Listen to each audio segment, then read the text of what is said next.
जब मैंने पहले अपना आईक्यू जर्नी शुरू की, जब मैं पहले 9th में आया, मैं बहुत डर गया था। मेरे टीचर्स ने मुझे पढ़ाया फॉर सपोज़ जब मेरे पहले बाई-मंथली हुए, मेरी बहुत मीडियोकर रिज़ल्ट आई थी।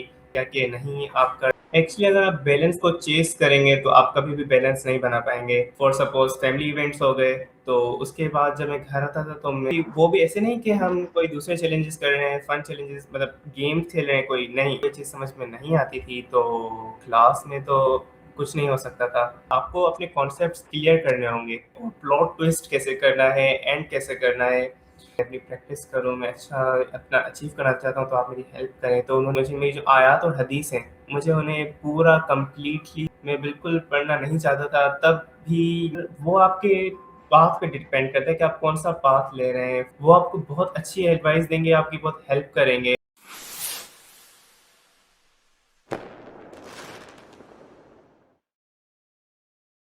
Voluntarily participated in this interview of my own free will, I grant full permission to TDV World to record, upload, and publicly share this interview, including my visible appearance and voice on their official YouTube channel and other educational platforms. I understand that the content will be used for educational and guidance purposes aimed at juniors, and I waive any claims to compensation or future rights related to this recording. Now your turn. आप अपना I पढ़िए. voluntarily participated in this interview of my own free will. I grant full permission to TTV World to record, upload, and publicly share this interview, including my visible appearance and voice, to on their official YouTube channel and other educational platforms. I understand that the consent will be used for educational and guidance purposes aimed at juniors, and I waiver any claims to compensate or future rights related to this recording. Okay, thank you so much. So on the behalf of TDV, I'm gonna ask you a few questions. सबसे पहला question आप अपने आप को introduce करें please. मेरा नाम मोहम्मद हमाद है और मैं अभी जमात दहम में आया हूँ। जमात 9 के पेपर्स मैंने अभी दिए हैं, जिनमें मेरी रिज़ल्ट आई थी 95.3 परसेंटेज। मैं जिस स्कूल में पढ़ता हूँ उसका नाम है saint Bonaventure higher secondary school. और कोई अचीवमेंट जो आप बताना चाहें. मैंने अपने स्कूल में एक्स्ट्रा करिकुलर एक्टिविटीज़ में पार्टिसिपेट किया था, जैसे कि इस डिबेट कॉम्पिटिशन, जिसमें मैंने डिबेट कॉम्पिटिशन में मेरी फर्स्ट पोजीशन आई थी। उसके साथ-साथ साइंस और कंप्यूटर प्रोजेक्ट कॉम्पिटिशन में भी मेरी फर्स्ट पोजीशन आई थी। That's really great. अब आप मुझे काइंडली अपना थोड़ा स्ट्रेटजी के बारे में बता सकते हैं कि आप बाकी स्टूडेंट्स को किस तरह से गाइड करेंगे कि 90 प्लस लेने के लिए क्या स्ट्रेटजी होनी चाहिए AKUEB के अंदर. अगर 90 प्लस अचीव करना है, तो पहली बात आपको उसके लिए डेडिकेशन अपनी चाहिए। आपको अपनी पढ़ाई में फुल डेडिकेशन देनी है और आपने हार्ड वर्क करना है। दूसरी चीज़ ये है कि आपका अगर कोई भी कॉन्सेप्ट वीक है, आपको नहीं आता है, आपको समझ में नहीं आता है, आपके टीचर एक्सप्लेन नहीं कर पाते हैं, तो आपको अदर रिसोर्सेज यूज़ करके उसको क्लियरली अपना वो डाउट ख़त्म करना है। और एकदम ऐसे होना चाहिए कि जैसे वो डाउट इन कभी था ही नहीं। ओके. जी ठीक है. राइट. और आपको क्या चैलेंजेस फेस करने पड़े थे जब आपको कोई कॉन्सेप्ट क्लियर नहीं होता था, तो आप किस तरह से उसको कॉन्सेप्ट को क्लियर करते थे, किस हद तक जाते थे कि कॉन्सेप्ट क्लियर होना चाहिए. मुझे जब कोई टॉपिक समझ में नहीं आता था, तो पहले तो मैं अपने टीचर से उसको उसके बारे में पूछता था। अगर वो भी नहीं एक्सप्लेन कर पाते थे, सही एक्सप्लेन नहीं कर पाते थे या मैं नहीं समझ पाता था, तो उसके बाद मैं इंटरनेट से टच करता था। मैं एआई यूज़ करता था, स्पेशली जेमिनी, क्योंकि वो बहुत अच्छे और डिटेल आंसर देता है। उसके साथ-साथ मैं यूट्यूब चैनल्स पे भी रेफ़र करता था, specially Manocha Academy, Najm Academy, and the Organic Chemistry Tutor. ठीक है. और कोई बुक जो आप मेंशन करना चाहें. बुक्स मैंने पंजाब टेक्स्ट बोर्ड और फेडरल बोर्ड की बुक्स पढ़ी थी। उनमें बहुत अच्छी इन्फॉर्मेशन दी होती है। अगर आप वो पूरा पढ़ें तो वो मोस्टली आपके कॉन्सेप्ट क्लियर हो सकते हैं। कुछ बच्चे सिंथ टेक्स्ट बुक्स को भी प्रेफ़र करते हैं कि मतलब ताकि डिटेल्ड इन्फॉर्मेशन, क्योंकि वहाँ उसमें अगर बायो की बात की जाए तो अक्सर सिंथ टेक्स्ट बुक में बायो में बहुत ज़्यादा डिटेल होती है। लेकिन आप कह रहे हैं कि आपने फेडरल और पंजाब की यूज़ की है, राइट? जी, that was helpful for you. Yes. ठीक है, मैंने सिंथोड की बुक्स अवॉइड इसलिए की बिकॉज़ फर्स्ट ऑफ ऑल आप बड़े बायो में होता है तो वो होगा मगर मैं कंप्यूटर साइंस का स्टूडेंट हूँ, उसके सही। हिसाब से फेडरल में जो हमें रिसोर्सेज़ मिलते हैं मेरे हिसाब से वो सिंथोड से ज़्यादा अच्छे हैं। ओह! ठीक है, सही। आपको सबसे ज़्यादा उन बुक्स में क्या अट्रैक्टिव लगती हैं? यानी उसकी जो विज़ुअलाइज़ेशन होती है, इमेज बनी होती है या कोई साइड पे बॉक्स पे लिखा होता है, कोई की पॉइंट, आपको सबसे ज़्यादा उस चीज़ में क्या जो है कॉन्सेप्चुअली अट्रैक्ट करती है? मुझे जो उन बुक्स की अच्छी चीज़ ये लगी वो तो पहली बात उसमें वो इन्फॉर्मेशन बहुत ज़्यादा होती है, आपके टॉपिक से रिलेटेड इन्फॉर्मेशन होती है उसमें।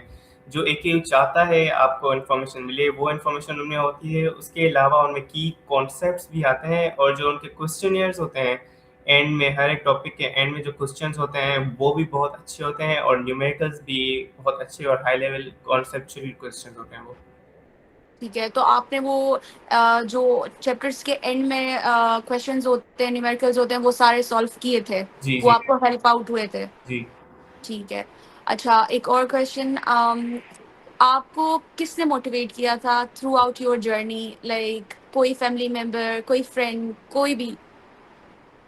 ये क्वेश्चन एक्चुअली बहुत वो है कि मेरे लिए बहुत पर्सनल क्वेश्चन है क्योंकि जब मैंने पहले अपना AQU जॉइन जर्नी शुरू की, जब मैं पहले 9th में आया, मैं बहुत डर गया था। जब मैंने पहले अपने एसएलओस खोले, उनको देखा, जब मेरे टीचर्स ने मुझे पढ़ाया, तो मुझे बहुत डर लगता था कि ये कैसे होगा, मैं कैसे कर पाऊँगा, ये इतना ट्रू। हार्ड है ये।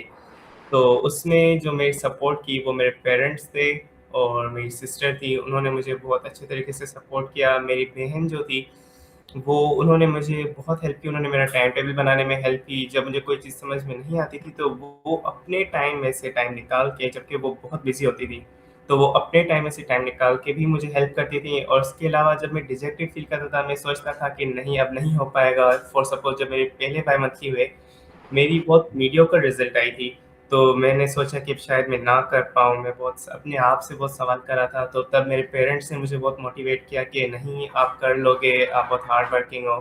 तो yes, this oh! Credit goes to my तो पेरेंट्स। आप क्रेडिट अपनी सिस्टर को देना चाहेंगे, लाइक जी, फैमिली एंड सिस्टर। ओके, जी, जी। I appreciate that, nice, that's really cool. अच्छा, और आप मुझे ये बताना चाहेंगे कि आपने अपना extra curricular activities, phone use करना, बहुत सारे जेन जी हैं जो वो फोन यूज करते रहते हैं, डिस्ट्रैक्टेड होते हैं, और बहुत सारों का ये एम होता है कि उन्हें स्पोर्ट्स में अच्छा करना है और बैलेंस भी करना है, बैलेंस नहीं हो पाता। व्हाट डू यू थिंक कि आपने किस तरह बैलेंस किया था? एक्चुअली अगर आप बैलेंस को चेज़ करेंगे तो आप कभी भी बैलेंस नहीं बना पाएँगे।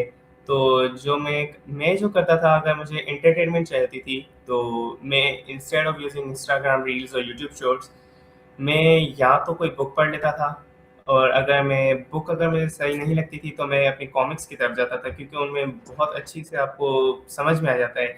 आपकी ये अगर आप सिर्फ़ कॉमिक्स या बुक्स पढ़ें तो उसमें से ही आपका इंग्लिश और उर्दू के आधे तो कॉन्सेप्ट वहाँ से क्लियर हो जाते हैं।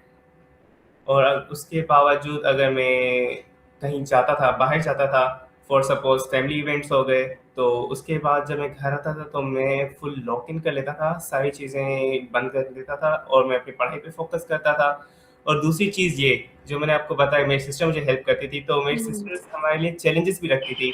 जब हम पढ़-पढ़ के बोर हो जाते थे, तो बीच-बीच में मेरी सिस्टर बोलती थी, "आ जाओ ये चैलेंज करते हैं।" और ओ, उसमें से भी वो भी ऐसे नहीं कि हम कोई दूसरे चैलेंजेस कर रहे हैं, फन चैलेंजेस मतलब गेम खेल रहे हैं कोई, नहीं, वो भी स्टडी से रिलेटेड चैलेंजेस करते थे। तो इसमें भी मेरी बहन ने मुझे बहुत हेल्प की ताकि मैं लॉक्ड इन रहूँ और भटक ना जाऊँ अपनी राह से। ओह, दैट्स रियली नाइस, बिकॉज़ आप जब माइंड गेम्स खेलते हैं अपने ही यस, माइंड के साथ, तो वो आप इस तरह से डिस्ट्रैक्ट हो जाते हैं कि आपको हेल्प भी हो जाती है और स्टडी भी हो जाती है। यस, दैट्स बिल्कुल। Really nice. जी, दैट्स रियली नाइस। और आप या कोई एक्स्ट्रा करिकुलर एक्टिविटीज़ जो करते हों, जैसे कि बहुत से बच्चों का शौक होता है कि वो फुटबॉल खेले, वो वॉली खेले, तो वो भी मैनेज करना बहुत ज़्यादा इश्यू होता है। आपने खेला था कोई स्पोर्ट, कोई चीज़? यस, मैं फुटबॉल में बहुत ज़्यादा वो होता था, मैं बहुत इन्वॉल्व होता था फुटबॉल में, मगर मैंने जो किया वो मैंने अपना टाइम कट किया, वो सैक्रिफाइस करना पड़ा मुझे। मगर ये नहीं कि मैंने बिल्कुल ही छोड़ दिया। जब भी मुझे मौका मिलता था, मैं at least half an hour to yes, half an hour to 45 minutes में अपनी गेम फुटबॉल खेलता था। वो भी मैं स्कूल में जब हमारी ब्रेक टाइम होता था, तब खेलता था। अगर मैं ब्रेक में नहीं कर पाता, मतलब टाइम बहुत कम होता था हमारे पास ब्रेक में, तो मैं घर आ जाता था और घर में अंदर ही कुछ देर खेल लेता था। ओह! सो कौन-सी पोज़ीशन आपको पसंद है? स्ट्राइकर, मिड या कौन-सी पोज़ीशन आपको अच्छी लगती है? एक्चुअली मुझे सेंटर मिडफील्डर ज़्यादा वो सही लगता है, क्योंकि अच्छा। उसमें मैं आगे थोड़ा अटैक में भी जा सकता हूँ, मैं अपने फ्रेंड्स को सपोर्ट भी करता हूँ और पीछे से मैं डिफेंड भी कर सकता हूँ। ओह, दैट्स नाइस। और दूसरी बात, चलें वापस आ जाते हैं। What about any tuitions? आपने कोई ट्यूशन लिया था? बिकॉज़ यहाँ पे पाकिस्तान में जो क्या है, ये एक ट्यूशन कल्चर सिस्टम बहुत ज़्यादा हो गया है कि मतलब सब जो है एक बड़े-बड़े बहुत हाई फीसेस दे के कॉलेज के अलावा भी वो जो है मतलब ट्यूशन फीसेस की तरफ जाते हैं और ट्यूशन पे करते हैं। तो आपने कोई ट्यूशन लिया था? हाँ, मैंने एक अकेडमी जॉइन की थी। मैंने अकेडमी नहीं, मैंने एक टीचर से कॉन्टैक्ट में आया था। उन्होंने मुझे पढ़ाया था, मगर मैंने सिर्फ़ 2 सब्जेक्ट्स के उनके वो किए थे, उनसे 2 सब्जेक्ट्स की क्लासेस ली थी, एक फिज़िक्स और केमिस्ट्री। और उसके बावजूद भी ऐसा नहीं कि मैंने फुल अपना उसी पे रिलाई किया, मगर सर वो बहुत अच्छे थे। उन्होंने मुझे बहुत अच्छी तरीके से पढ़ाया।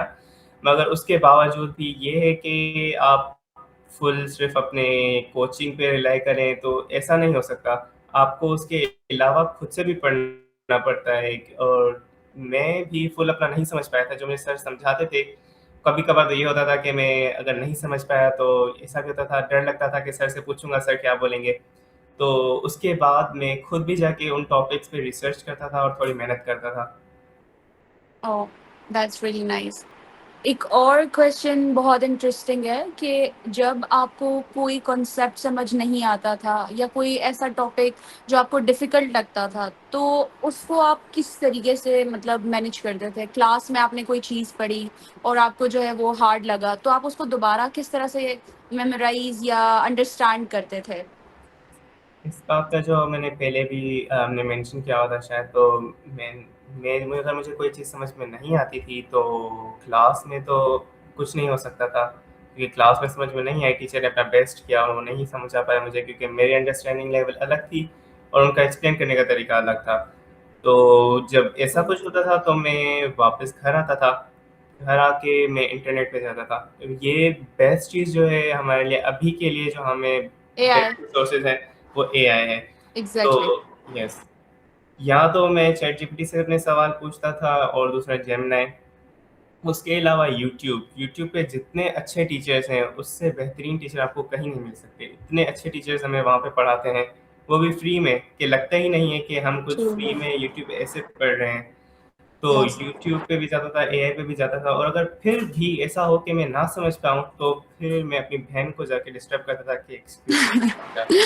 So sweet of her, by the way. Yes, she was really supportive in my journey. माशाल्लाह, माशाल्लाह। नाइस। एंड कौन-से सब्जेक्ट्स ऐसे थे जो आपको बहुत डिफ़िकल्ट लगते थे? मुझे जो सब्जेक्ट्स डिफ़िकल्ट लगते थे, वो थे chemistry, physics and computer science. ये ओह! 3 सब्जेक्ट्स बहुत डिफ़िकल्ट लगते थे मुझे शुरू में, मैं बिल्कुल भी नहीं समझ पाता था इन्हें। सही। स्टार्टिंग में तो आपको उसका बेस लेने में ही बहुत like basics yes, and oh, okay. It would must be hard but you scored it and we are proud of you. Thank you. And what about past papers? आपको past papers जो AKUB वाले होते हैं, किस तरह help out हुए? आपकी क्या स्ट्रैटेजी थी कि आप किस तरीके से लाइन वाइज चलेंगे? पहला कौन सा ईयर करेंगे? होता है ना कोई स्ट्रैटेजी होती है, यस। नहीं नहीं 2005 वाला करेंगे, नहीं 2018 वाला जी, करेंगे। जी। इस तरह आपकी क्या स्ट्रैटेजी थी? एक्चुअली इस साल क्योंकि हमारे एसओएस चेंज हुए थे, तो उसमें से बहुत ड्रास्टिक भी कुछ चेंजेस आए थे और कुछ कम भी आए थे, तो पास पेपर्स में से इतनी हेल्प नहीं मिली जितनी मिलनी चाहिए थी। मगर ये बात नहीं कि बिल्कुल ही हेल्प नहीं हुई। मैंने पास पेपर रेफर किए, मैंने पास पेपर सॉल्व किए, फिर चाहे वो मेरे टॉपिक से रिलेटेड नहीं हो उनमें, मगर कुछ तो होंगे सवाल जो मेरे टॉपिक से हुँ, रिलेट करेंगे। और दूसरी बात ये, अगर मैं पास पेपर नहीं करता तो मुझे बिल्कुल पता ना होता कि AQEB का एग्जामिनेशन का तरीका क्या है, कैसे सवाल आने वाले हैं। तो मैंने पास पेपर किए। पहले तो मैं जो रीसेंट वाले होते थे 25 टू 23 ऐसे, तो मैं पहले ये करता था। इनमें से कोई भी 25, 24, 23 मैं इनमें से कुछ भी कर लिया। उसके बाद उनको चेक किया, उनमें से प्रैक्टिस की। अगर कोई सवाल उनमें से ना आया तो उनको पढ़ा, उनमें से सीखा।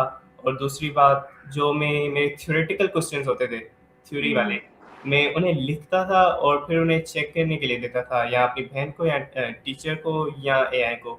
और हम्म। फिर वो मुझे बताते थे कि किस तरह मुझे अपना सेंटेंस स्ट्रक्चर सही करना है, मुझे कहाँ पे कौन से टर्म्स यूज़ करने हैं। क्योंकि अगर आप जो अपने साइंस सब्जेक्ट है उनमें साइंटिफिक टर्म्स यूज़ नहीं करते तो आपके वहाँ पे भी डिडक्शन हो जाती है मार्क्स या की। एग्जैक्टली, आई स्टिल रिमेम्बर जब मेरा टाइम था तो एक ऑप्टिमम टेम्परेचर के नाम से एक वर्ड होता है ऑप्टिमम। तो यस। मैंने लिखा था स्पेसिफिक टेम्परेचर। तो देन आई रियलाइज्ड कि नहीं, वो एक ऑप्टिमम टेम्परेचर जो लिखने वाला होता है ना, एक टर्मिनोलॉजी होती है यस। उनकी, जो वो बहुत इंपॉर्टेंट होती है। हर स्टूडेंट को समझना चाहिए कि जो आप टर्मिनोलॉजी यूज करते हैं ना, अगर आप उनके क्वेश्चन में भी देखें तो आप उनके क्वेश्चन को ब्रेक करेंगे, वो डिफरेंट डिफरेंट टर्मिनोलॉजीज यूज करके आपको बहुत ज्यादा जो है ना उलझा देते हैं। सो या yes. It is very important. And what about practical examinations, आपने किस तरह प्रिपेयर किया और आपने किस तरीके से जो है प्रैक्टिकल एग्जाम्स दिए? प्रैक्टिकल एग्जाम्स की पहली चीज़ तो ये कि मेरे जो स्कूल वाले टीचर्स थे उन्होंने हमें प्रैक्टिस करवाई, हमारे प्रैक्टिकल एग्जाम्स की उन्होंने पढ़ाया, हमने प्रैक्टिस करवाई।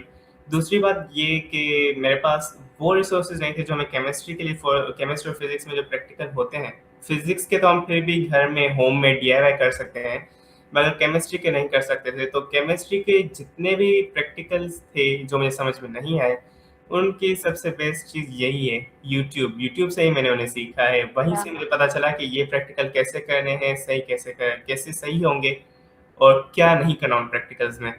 सही। सो मतलब केमिस्ट्री ने आपको काफी टफ टाइम दिया है? बहुत टफ टाइम दिया केमिस्ट्री ने मुझे। Obviously organic is very yes. Tough, I get it. अच्छा, तो आप बाकी स्टूडेंट्स को क्या कहना चाहते हैं, जो कुछ ऐसे स्टूडेंट्स होते हैं बहुत मेहनत करते हैं, वो बहुत रट्टा लगाते हैं, बहुत कोशिश करते हैं। इन इन माय बैच वो एक स्टूडेंट थी, वो बहुत कोशिश करती थी, बहुत पढ़ती थी, मेहनत करती थी, ऐसा नहीं था कि वो पढ़ती नहीं थी, एक्स्ट्रा करिकुलर स्किप कर दिया, लेकिन फिर भी उसके वो ग्रेड्स नहीं आते थे जो आने चाहिए थे। आपको क्या लगता है, आपका इस पे क्या ओपिनियन है कि क्या रीजन हो सकता है? पहली बात तो ये है कि रटाफिकेशन छोड़ दें, बिल्कुल छोड़ हम्म। दें। वो आपको वो उसको बिल्कुल मिनिमाइज कर लेना है। अगर रट्टा लगाना है तो सिर्फ टर्म्स का लगाना है, डेफिनेशंस का लगाना है, इससे ऊपर कुछ भी नहीं। और जो बाकी सब है उसमें आपको अपना कॉन्सेप्ट क्लियर होना चाहिए। और दूसरी चीज़ ये है कि आपको खुद पे भरोसा रखना चाहिए। अगर आपका खुद पे ही भरोसा नहीं होगा, आपका कुछ भी नहीं कर पाएंगे उस वक्त तक। जो मैं शुरू में, जब मेरे मार्क्स कम आते थे, मैं यही सोचता था कि नहीं यार, कैसे मार्क्स आएंगे, बिल्कुल ख़राब मार्क्स आने वाले हैं मेरे, वैसे भी क्या ही कर लूँगा मैं। तो आपको अपनी मेंटेलिटी पहले चेंज करनी होगी। आपको हमेशा पॉजिटिव तो सोचना होगा कि हाँ मैं कर लूँगा। अगर नहीं किया तो कोई बात नहीं, नेक्स्ट टाइम हार्ड, वो दूसरे हार्डर ट्राई कर लेंगे। और तो ये होना चाहिए कि आप हार्ड वर्क करें। ऐसा नहीं कि हार्ड वर्क ना करें, आपको हार्ड वर्क करना ही है। और दूसरी चीज़ ये है कि आपको स्मार्ट वर्क भी उसके साथ करना होगा, आपको अपने कॉन्सेप्ट्स क्लियर करने होंगे। अब आपसे जो मैं क्वेश्चन करी वो कुछ सब्जेक्ट्स के रिलेटेड होगा। जी। आप मुझे ये बता सकते हैं कि आपने इंग्लिश, उर्दू, इस्लामियात और पाकिस्तान स्टडीज़, साइंस का तो आपने बता दिया कि यूट्यूब चैनल से एंड जी। ऑल। तो आप उनका बताएं कि आपने किस तरह से उनमें अच्छा स्कोर करने के लिए क्या स्ट्रेटजी ली थी और किस तरह से आपने कवर किया था? पहले इंग्लिश की बात कर लेते हैं। तो इंग्लिश का मेन मोटिव ये होता है कि आपको इंग्लिश आनी चाहिए। ग्रामर, आपकी क्रिटिकल थिंकिंग और आपकी ऐसे राइटिंग पे वो ज़्यादा फोकस करते हैं। तो उसमें जो उसने मेरी बहुत ज़्यादा हेल्प की है वो है रीडिंग बुक्स। मैं नॉवेल्स नहीं ज़्यादा पढ़ता था, मैं मानवास मगर बहुत ज़्यादा पढ़ता था। मानवास बेसिकली एक फिक्शन ही होता है जो वहाँ से होता है, साउथ कोरिया से रिलेटेड होता है वो, मगर इंग्लिश में ट्रांसलेटेड होता है। अगर मैंने बहुत सारी बुक्स पढ़ी है उसमें से, तो जब मैं वो पढ़ता था उसमें से मुझे बहुत सारी, मुझे लिखने का तरीका आता था, क्योंकि उनके ऑथर्स बहुत अच्छा राइट करते हैं। मैं पढ़ता था, मुझे पता चलता था कि हाँ, स्टोरी को ऐसे लीड करना है, यहाँ पे लेके जाना है और प्लॉट ट्विस्ट कैसे करना है, एंड कैसे करना है। तो इंग्लिश में मेरी बहुत ज़्यादा हेल्प ऐसे हुई थी और ऐसे ही पढ़ते-पढ़ते इसको मैंने रियलाइज़ किया कि स्टोरीज़ वगैरह कैसे लिखी जाती हैं, ग्रामर कैसे अपनी सही करनी है। उसमें ये जब मैं इंग्लिश पे फ़ोकस कर रहा था, उसमें से मेरा आधे से ज़्यादा उर्दू भी कवर हो गया। Oh nice. तो उर्दू में बाकी ये होता है कि उर्दू की ग्रामर ज़्यादा हार्ड होती है और उसमें मैं स्पेलिंग्स में भी बहुत वीक होता था। तो मैंने अपनी स्पेलिंग प्रैक्टिस अलग से की, वो स्पेलिंग्स में रजिस्टर लेता था, स्पेलिंग्स लिखता था और उसके अलावा उर्दू में अपनी टीचर से हेल्प माँगता था। हमारी उर्दू वाली टीचर स्कूल में बहुत अच्छी थी। मैं उन्हें कहता था कि आप मुझे कुछ काम दें, मैं करूँ, मैं अपनी प्रैक्टिस करूँ, मैं अच्छा अपना अचीव करना चाहता हूँ तो आप मेरी हेल्प करें। तो उन्होंने मेरी बहुत सपोर्ट किया, उन्होंने भी हेल्प की। और उसके अलावा इस साल तो हमारे पास पीएचडी नहीं था क्योंकि एकेयू ने पीएचडी कट करके इस्लामियात को 100 मार्क्स का कर दिया है। ओह। और इस्लामियात इस साल बहुत ज़्यादा ही टफ कर दी थी, उन्होंने बहुत सारी आयात और हदीस हमें दी थी, तो उन्हें कवर करना बड़ा मुश्किल लग रहा था मुझे, तो वो भी मेरी सिस्टर ने मुझे हेल्प किया। तो उन्होंने मुझे बताया कि मुझे पहले क्या करना चाहिए, किन चीज़ों पे पहले फ़ोकस करना है। तो हम्म। उन्होंने मुझे ये बताया पहली चीज़ कि मुझे मेरी जो आयात और हदीस हैं, मुझे उन्हें पूरा कंप्लीटली सही से समझना है। मुझे उनकी सिर्फ़ मीनिंग नहीं समझनी, मुझे उनकी तफ़सीर जो बुक में लिखी है सिर्फ़ वो नहीं समझनी, मुझे यूट्यूब पे जाके उन आयात की पूरी तफ़सीर जो मौलवियों ने समझाई हुई है, वो पढ़नी है। मुझे समझनी है वो चीज़ें। फिर ही जाके मैं कोई सही से आंसर कर पाऊँगा उनके। और दूसरी बात ये है कि मुझे उनके टर्म्स भी पढ़ने हैं, कि क्या कैसे लिखना है और कौन-सा वर्ड सही आएगा वहाँ पे, कैसे यूज़ करना है, वो भी मुझे सही से सीखना पड़ा। मैंने याद भी किए कुछ टर्म्स। यस, तो ये थी मेरी इनकी स्ट्रैटेजीज़।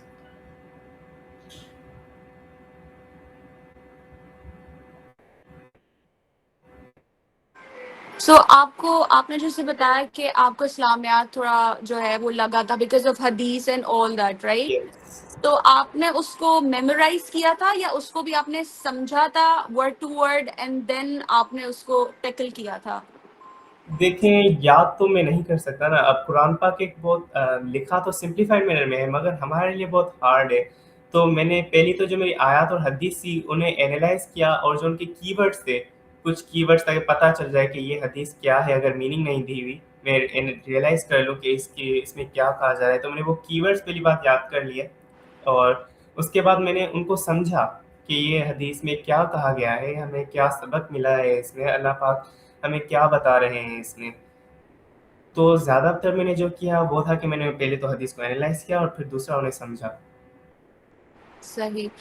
और आपने लेज़ीनेस समटाइम्स बहुत जो स्टूडेंट्स होते हैं वो बहुत एग्ज़ॉस्ट हो जाते हैं, बर्नआउट आपको पता होगा ये जब आप बिल्कुल। हाँ, बहुत ज़्यादा बर्नआउट होते हैं तो आप 1-1 महीने तक कुछ नहीं पढ़ना चाहते।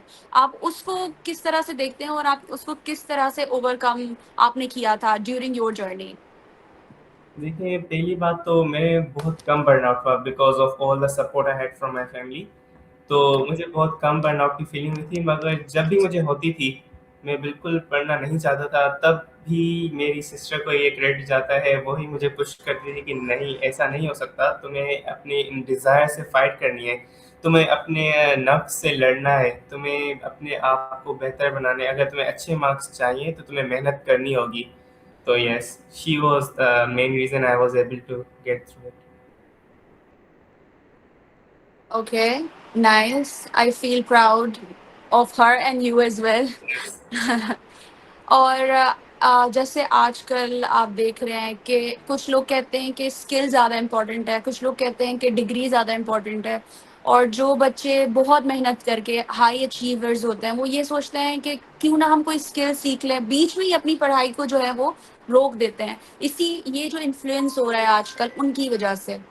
तो आप क्या कहते हैं कि क्या ज़्यादा इम्पोर्टेंट है? डिग्री इम्पोर्टेंट है या स्किल इम्पोर्टेंट है या दोनों इम्पोर्टेंट है? देखें, ये दोनों इंटरलिंक्ड हैं। अगर आपके पास डिग्री नहीं है, आपके पास स्किल्स हैं और अगर आप जॉब इंटरव्यू देने जाते हैं, तो वो आपसे पहले तो पूछेंगे आपकी क्वालिफ़िकेशंस क्या हैं। आप ये तो नहीं बता सकते कि मैंने इन चीज़ का ऐसा कोर्स किया हुआ है। वो सोचेंगे ये तो क्या कोई भी कोर्स का अपना सर्टिफिकेट जनरेट कर सकता है, कहाँ से कोर्स क्या उनको क्या पता। और दूसरी बात, अगर आप यही बोलते हैं कि मेरे पास एक डिग्री है और आप काम ना कर पाए, आपको कुछ आता ही ना हो, तो वो डिग्री भी किसी काम की नहीं है। तो True. मेरे हिसाब से तो यही बेहतर होगा, अगर इंसान पहली बात तो अपनी पढ़ाई भी करे और दूसरी बात साइड में से अपना साइड हसल करे और अपनी स्किल्स को बढ़ाए।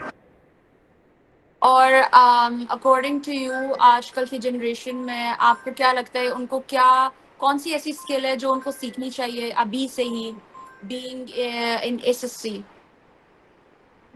अगर वो आपके पाथ पे डिपेंड करता है कि आप कौन सा पाथ ले रहे हैं। फॉर सपोज अगर आप डॉक्टरी ले रहे हैं तो उसके बारे में तो मुझे इतनी ज़्यादा इन्फॉर्मेशन है नहीं, तो मैं ज़्यादा कुछ रेफर नहीं कर सकता। मगर मैं फिर भी उन्हें ये रेफर करूँगा कि आप अपनी डॉक्टरी तो पढ़ें, मगर साइड में कुछ अपनी टेक्नोलॉजी से रिलेटेड भी काम सीखें। फॉर सपोज कुछ लोग फाइनेंसिंग सीख लेते हैं, कुछ लोग फ्रीलांसिंग सीख लेते हैं, कुछ लोग वेब डिज़ाइनिंग सीख लेते हैं। ये चीज़ें अगर आप सीखेंगे तो आप अपने आप को जल्दी सेल्फ इंडिपेंडेंट कर सकते हैं। आप खुद से ही अपना काम अगर शुरू कर दें तो ये आपको आगे चल के फाइनेंशियल हेल्प प्रोवाइड कर सकता है, स्पेशली फ्रीलांसिंग एंड दूसरे कोर्स को अगर आप मिक्स कर लें, तो ये आपकी बहुत अच्छी हेल्प कर देते हैं। उसके अलावा अगर आपको अपने लॉन्ग टर्म गोल्स पे फ़ोकस करके माइंड में रख के स्किल्स सीखनी है, तो वो मुझे बायो का तो नहीं पता, मगर अगर आप कंप्यूटर साइंस में हैं तो वो आपको अपनी लैंग्वेजेस, कोडिंग लैंग्वेजेस पे ज़्यादा ध्यान देना होगा और उन्हें समझना होगा। Okay, so my next question for you is I hope आपको पता ही है कि पाकिस्तान का एजुकेशन सिस्टम किस तरह का है, राइट? जी, बिल्कुल। तो आपको क्या लगता है कि कौन-कौन से चैलेंजेस स्टूडेंट्स को फेस करना पड़ता है और कैसे ये इम्प्रूव हो सकता है अकॉर्डिंग टू योर ओपिनियन? पहली तो ये है कि पाकिस्तान का जो एजुकेशन सिस्टम है वो रट्टाफिकेशन को बहुत ज़्यादा सपोर्ट करता है, और कि सिंध बोर्ड वगैरह वाले तो स्पेशली बहुत ज़्यादा ही करते हैं। और दूसरी बात कि टीचर्स, ये मेरा स्ट्रॉन्ग ओपिनियन एक हो सकता है, मगर सिंध बोर्ड वाले टीचर्स कुछ ज़्यादा अच्छा नहीं पढ़ाते, बच्चों पे इतना ज़्यादा फोकस नहीं करते हैं। तो ये एक बहुत बड़ी गलत चीज़ है कि टीचर्स अपने बच्चों पे फ़ोकस नहीं करते हैं।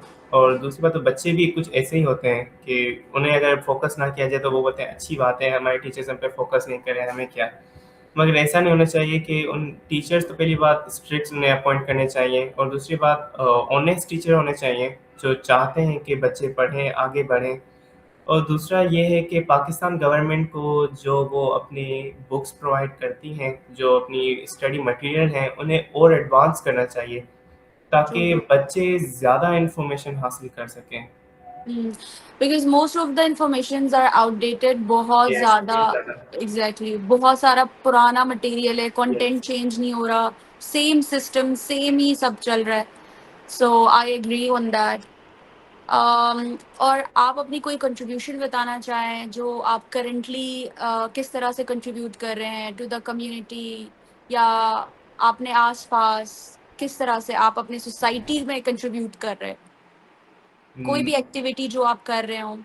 मैं अपनी सोसाइटी में तो इतना इन्वॉल्व नहीं हूँ, मगर ये है कि मैं सोसाइटी में जितने भी मेरे नेबर्स वगैरह हैं या मेरे कुछ दूसरे भी बच्चे आ जाते हैं, तो वो कभी-कभार मुझसे कोई सवाल पूछ लेते हैं। और क्योंकि हमारे स्कूल के भी बच्चे यहाँ पे हैं कम्युनिटी में हमारे, जो कि सही समझ नहीं पाते, जिनको कुछ समझ में नहीं आता, तो वो मुझसे हेल्प माँगते हैं, वो मुझसे कुछ एक्सप्लेन करने को कहते हैं, तो मैं उनकी हेल्प कर देता हूँ। So you are a brother to them, like your sister yes. was. Okay, that's nice. और आपको AKUEB की सबसे अच्छी बात क्या लगती है और सबसे बुरी बात जो आपको बुरी नहीं लेकिन आपको इम्प्रूव करना है सिस्टम में? AKUEB की सबसे अच्छी बात तो ये है कि उनके बारे में हर कुछ ही अच्छा लगता है मुझे। हाँ। पहली बात तो उनके एसएनओज़ इतने अच्छे हैं, दूसरी बात कि उनका जो स्टडी मटीरियल है वो बहुत अच्छा है, और उनके पास पेपर जो वो प्रोवाइड करते हैं जिससे बच्चों की बहुत हेल्प होती है, ये भी बहुत अच्छी चीज़ है उनकी। मगर जो एक चीज़ है जिस पे मैं वो करूँगा, कंटेम्प्ट करूँगा, कि वो कभी-कभार पेपर में कुछ ऐसी चीज़ें कर देते हैं जिसमें बच्चों को बहुत प्रॉब्लम आती है। जैसे कि एग्ज़ाम्पल इसी साल का है, जो इंटर वाले बच्चों के साथ हुआ था कि उनकी जो लिसनिंग आई थी इस साल, वो बहुत डिफ़िकल्ट थी और को बच्चे कह रहे थे कि उनको सुनाई भी नहीं दे रही थी वो लिसनिंग सही से, तो ये एक बात है मेरी। ठीक है। और सबसे इम्पोर्टेंट जो अच्छी चीज़ है वो तो आप भूल गए, वो तो ई-मार्किंग नोट्स है। Yes, yes, yes, exactly, yes, that's an बिल्कुल, बिल्कुल। Amazing thing for students. बहुत, बहुत मैं मुझे खुद बहुत ज़्यादा हेल्प हुआ था जब आप देखते हैं ना पॉज़िटिव अच्छा पॉज़िटिव और नेगेटिव रिस्पॉन्स, दोनों, जब आप दोनों। नेगेटिव रिस्पॉन्स देखते हैं ना तो आपके दिमाग में नेगेटिव बैठ जाता है। यस, लेकिन पॉज़िटिव देखना चाहिए, मैं तो यही स्टूडेंट्स को प्रेफ़र करती हूँ और जो है वो सीखें क्योंकि उसमें बहुत ज़बरदस्त तरीके से बिल्कुल। जो है उन्होंने स्टोरी और वो सारी बताई हुँ। होती है। सो या एंड आपको अगर फ्यूचर में कभी मौका मिलता है कि आप जो है टीडीवी को हेल्प करें या किसी तरह से भी आप कोई चीज़ इम्प्रूव करना चाहें तो आप क्या कर सकते हैं? अगर मुझे फ्यूचर में कुछ टीडीवी के लिए करने को मिला तो मैं बिल्कुल उसमें ट्राई करूँगा क्योंकि आई ओwe अ लॉट टू टीडीवी। टीडीवी की वजह से ही मैं आज यहाँ पे आ पाया हूँ, ये इंटरव्यू दे पा रहा हूँ और दुनिया को अपने बारे में बता पा रहा हूँ। तो in future if anything like this for suppose you are taking my interview right now, if any other time TDV world wants me to do anything, कुछ मुझसे करवाना चाहे तो मैं बिल्कुल तैयार रहूँगा उनके लिए पार्टिसिपेट करने के लिए। Obviously, TDV is like always there for students and supporting. Like हर तरीके से वो इंश्योर करती है कि बच्चे को कुछ सीखने को मिले, कुछ समझे और वो अच्छे से जी। अच्छा करें। और वो And दूसरों को भी कनेक्ट करते हैं, दूसरे बच्चों को भी एक साथ exactly. कनेक्ट करते हैं। Exactly. That's an amazing page. And any final advice you wanna share to the juniors or even seniors और कोई भी जो आप जिनको कुछ बताना चाहें, एडवाइस देना चाहें? मेरी एडवाइस यही रहेगी कि पहली बात डरे मत, जो मैं शुरू में डरा था वो नहीं करें और दूसरी बात अपने पेरेंट्स से कुछ ना छुपाएँ। अगर आपको कुछ नहीं समझ में आ रहा, आपको कुछ डर लग रहा है, आप सोचते हैं कि आप नहीं कर पाएँगे, तो पहली चीज़ ये है कि आप अपने पेरेंट्स से उन्हें ना छुपाएँ। वो आप अपने पेरेंट्स से डिस्कस करें, वो आपको बहुत अच्छी एडवाइस देंगे, आपकी बहुत हेल्प करेंगे और अगर आप कहीं पे फँस जाते हैं तब भी आप अपने पेरेंट्स से रेफ़र करें और दूसरी चीज़ अपने सिब्लिंग्स को जितना तंग कर सकते हैं करें मगर पढ़ाई के मामले में, ताकि Exactly. वो आपको पढ़ाई में हेल्प करें। True, यही मेरी true. एडवाइस रहेगी सबको। सही। और कोई ऐसी चीज़ जो आप टीडीवी के बारे में इम्प्रूव करना चाहें या कोई भी ऐसी चीज़ जो आपकी कोई सजेशन हो, so we would love to hear about it. TV के बारे में मेरी यही एडवाइस रहेगी कि आप हमें वो तो रिसोर्सेज़ भी कुछ प्रोवाइड करते हैं, मगर मैं चाहूँगा कि आप थोड़े ज़्यादा रिसोर्सेज़ प्रोवाइड करें क्योंकि मैं जब यहाँ पे था तो मुझे बहुत कम लोअर क्लासेस के रिसोर्सेज़ मिले। मतलब फर्स्ट ईयर एंटर के तो रिसोर्सेज़ आराम से यहाँ पे मिल जाते थे, मगर 9th मैट्रिक के ढूँढना मुश्किल होते थे, तो मैं यही कहूँगा कि आप फर्स्ट ईयर एंटर के साथ-साथ 9th मैट्रिक के भी प्रोवाइड करें। ठीक है, इंशाल्लाह एडमिन इज़ हियर सो वो यस, ज़रूर देखेंगे इस मैटर को क्योंकि ज़ाहिर है TDV is a page for all the students जो जी, कि डिफरेंट स्टूडेंट्स को कनेक्ट भी कर रहा है और हेल्प आउट भी कर रहा है और किस तरीके से पिछले कोविड से लेकर अभी तक काफ़ी यस, टाइम्स या तो कोविड वाज़ द टाइम कि बहुत सारे लोगों को इश्यूज़ हो रहे थे, तो वो खुद अपने यूट्यूब चैनल पे लोगों को जो है अपनी ईमेल्स शेयर करते थे और बताते थे so that you can email अस और बहुत ज़्यादा हेल्प किया बहुत सारे स्टूडेंट्स को, even my friends I remember. So we are very very thankful to them, बिल्कुल। and of course thank you to you and congratulations to you and your family of course and your sister, and I'm so Thank proud of you. you guys and टीडीवी की तरफ से आपको बहुत बहुत मुबारक हो और thank you so much for your time and we appreciate it. You are most welcome and thank you for having me here. मुझे भी बहुत No, अच्छा लगा आपसे no मिलके, problem. ये इंटरव्यू देके। इंशाल्लाह फिर आपको अगले साल फिर मिलेंगे। इंशाअल्लाह। ज़रूर, इंशाल्लाह आपने खूब मेहनत करनी है, बेस्ट ऑफ बिल्कुल, लक, बिल्कुल। Thank you. Best wishes, thank you so much. Allah thank you. हाफ़िज़। अल्लाह हाफ़िज़।